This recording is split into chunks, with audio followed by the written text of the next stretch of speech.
Patuloy ang paglilingkod at pagseserbisyo ng hanay ng Task Force Lingkod Cagayan Quick Response Team o TFLC-QRT kahit nagbabadyang mawala ng trabaho ang karamihan sa kanila matapos tapiasan ng Sangguniang Panlalawigan ang ipinasang 2023 annual budget ng Pamahalaang Panlalawigan ng Cagayan.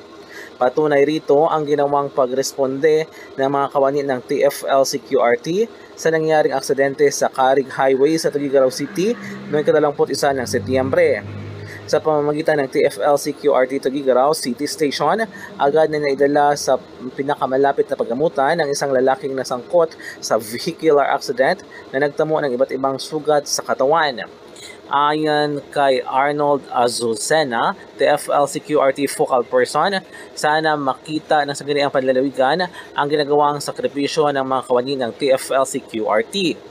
Ikanalulungkot ni Azucena na mawawalan ng trabaho ang karamihan sa kanyang mga kasamahan, lalo't aniya may mga pamilyang sinusuportahan ang mga kawani ng TFLC-QRT. Sa ipinasang 102 million pesos na 2023 annual budget ng Pamahalaang Panlalawigan ng Cagayan, 50 million ang tinapias ni Vice Governor Melvin Vargas at mayorya sa Sangguniang Panlalawigan na nakalaan sana sa EICS o Medical, Financial at Burial Assistance at tulong sa mga Cagayanong nangangailangan. Kaugnay rito, lubos na maapektuhan ang tanggapan ni Gov Manuel Mamba, kaya abot sa 265 na job order employees ang mawawala ng trabaho kabilang na ang buong puwersa ng TFLC-QRT.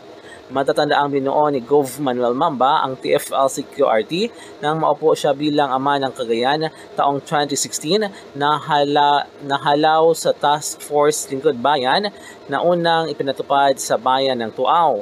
Ang TFLC-QRT ay binubuo ng mga rescuer at nurse na may mandatong tumulong sa mga nangangailangan 24/7 at higit lalo sa panahon ng kalamidad.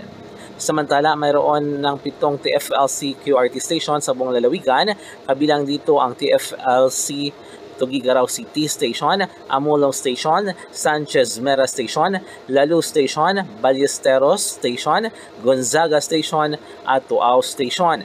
Umaasa at nakikiusap ang lahat ng mga kawani ng TFLC-QRT sa Sangguniang Panlalawigan sa pangunguna ni Vice Governor Vargas na ibalik ang tinapias na pondo upang hindi sila mawala ng trabaho dahil naniniwala silang kailangan sila ng mamamayang Cagayano sa panahon ng sakuna.